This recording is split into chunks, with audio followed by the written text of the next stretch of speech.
So have you ever experienced this in IELTS speaking? Whereby you are asked a question and then you are answering the question, you feel like, okay, I'm hitting the nail on the head. But while you are at it, your examiner interrupts you only to tell you that your time is up. Or you're asked a question and you don't have so much to say. Let me tell you what you can do about this.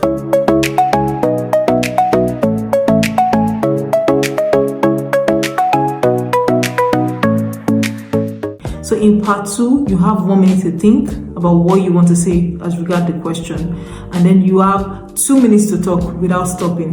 So this is what you do. The first thing is to answer the questions. So usually you have like 4 to 5 questions that comes with the topic they want you to discuss about. So let's have an example. Let's say we have a question that says, talk about something or describe something you were given for free. Describe something you were given for free. You should say the first point, what this thing is. Second point, who gave it to you.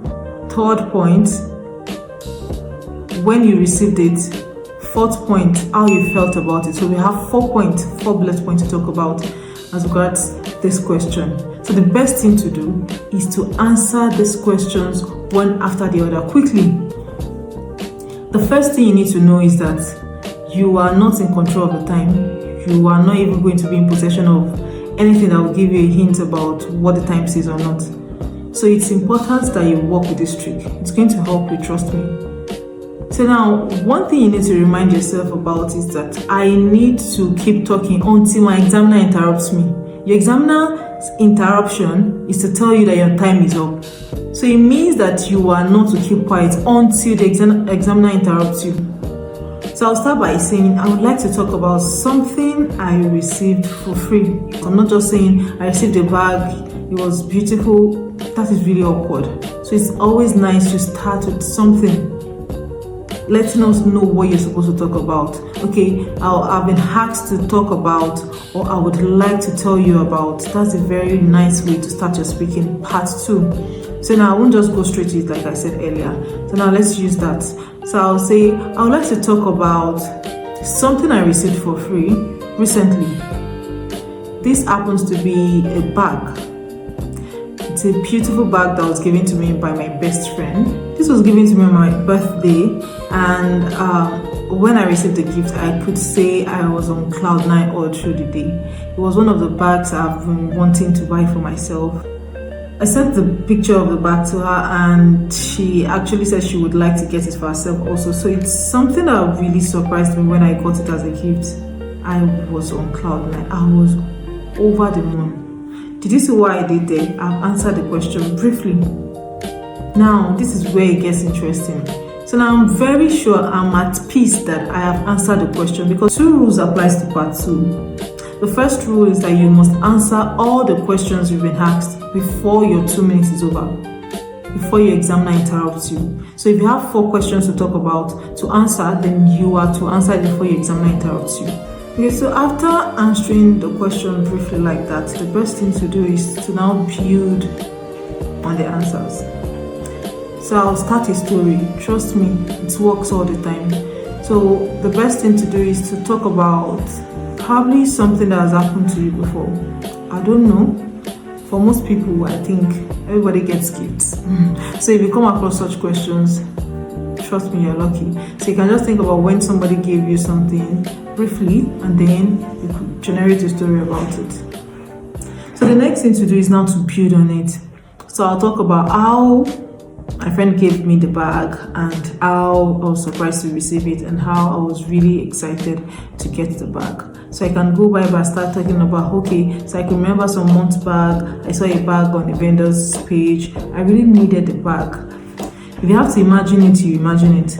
So for this part, another thing you can do for those who don't know how to say things in a very long way, they don't know how to develop some stories and so on, this is another thing you can do. Once you're done building up on your answer, once you're done building up on that answer, the next thing to do is to talk about something else you received instead of repeating the same thing based on that story. So a lot of people, that's what a lot of candidates do. Even at a training center, some people, when they come in for their first mock test, they keep repeating what they've said earlier. I was very happy, I was ecstatic, I was on top of the world. You're paraphrasing, you're still saying the same thing. So don't even bother, don't stress. If you know that you don't have so much to say again concerning that story on how you got that gift or what you received, then you can talk about something else you received. For myself now, I cited an example of receiving a bag as a gift. I can easily talk about receiving a smartwatch as a gift, or a phone, or a laptop. So I'm going to think about something else that I received. So this is the way you go about it. So instead of me just stopping at, let's assume I stopped at, okay, so it's something that really was surprising and I was really happy about. Then I will say another thing I can remember that I received was a smartwatch. This was given to me by my aunt. Did you see? So I've cited another example of something I received. So that I don't keep repeating the same thing I've said earlier.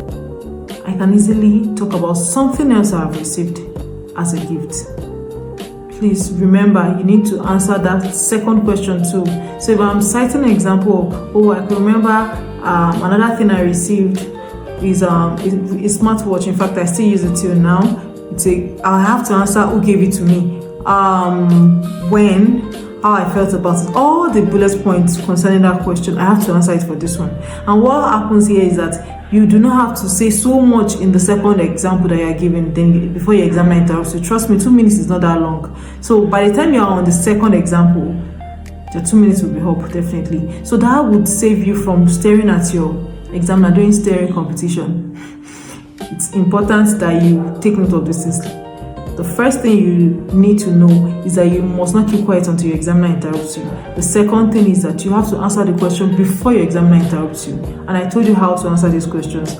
Answer those questions briefly, then start a story on it. If you notice that you don't have so much to say again, then think about another example of such topic. Then trust me, you're good to go. So if there's something else you want me to talk about on listening, reading, writing, or speaking, let me know.